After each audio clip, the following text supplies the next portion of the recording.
Hi, Eden Cultures subscribers. I have some mixed emotions about yesterday. It was a huge day. Obama was obviously reelected, and Prop 37 did not pass in California, and that makes me really sad. But Colorado and Massachusetts voted for some human rights type issues regarding cannabis and its medical use, so that makes me very happy, being that my mother died of cancer and was ended up on morphine and ended up on a lot of drugs to help her with nausea, and it seemed really silly to me. But back to Prop 37, I just want to talk about that for a minute. I don't know if you know what a war of attrition is, but my husband, my wonderful husband, who always uplifts me when I am down, he's a history major, and he reminded me of what that is. And it's basically like what I think George Washington did in the Revolutionary War. He kept sending our troops to battle, and sometimes he knew they would lose, but he just kept sending them and sending them. And then eventually the redcoats got worn down and their resources were weary. Now, Monsanto and all these big ag and biotech companies, I don't think they're worn down yet, but they spent $45 to $50 million to spread their propaganda about GMO labeling, whereas all these wonderful natural food companies, scrounged up as much as they could and came up with 8 million. So within a month, the polls like flipped from 60, from a high approval rating to Prop 37 down to like a 39% approval rating to Prop 37 once they started releasing their propaganda ads.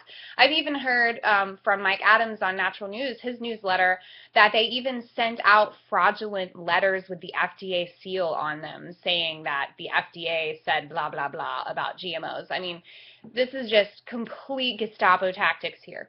But let's talk about the war of attrition. So maybe, the GMO Prop 37 battle was lost, but $45 million is kind of a lot of money. And I'm not saying that those commercials were good or the information was good that was in them, but, wouldn't it be cool if all 50 states, depending on your state constitution, either we get something like a ballot initiative like California, or we get our congressman to introduce a bill or maybe an amendment or whatever it may be.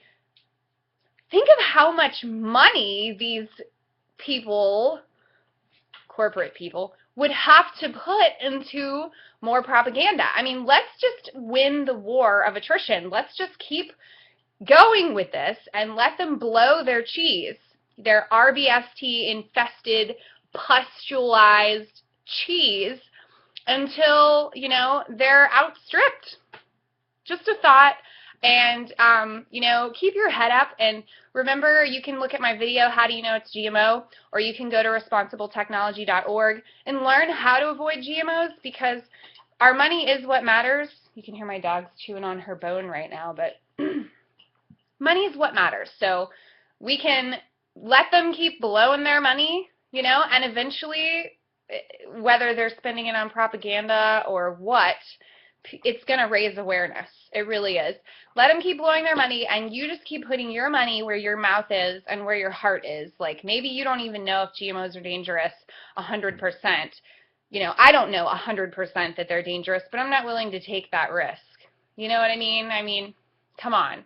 We need some safety testing, and if there's not enough safety testing, then we need some labeling, just like other countries that have already done it. I mean, we're supposed to be leading the world here by example. I've met people in Europe, and that's what they say. Oh, we love, we love America. We follow their lead. Well, not on GMOs. I mean, we're just some really lagging behind followers on GMO labeling, and I know it's because of the biotech industry. So before my kid over here has a hissy fit, I just want to say, keep your head up, and let's win the war of attrition. And have a great day.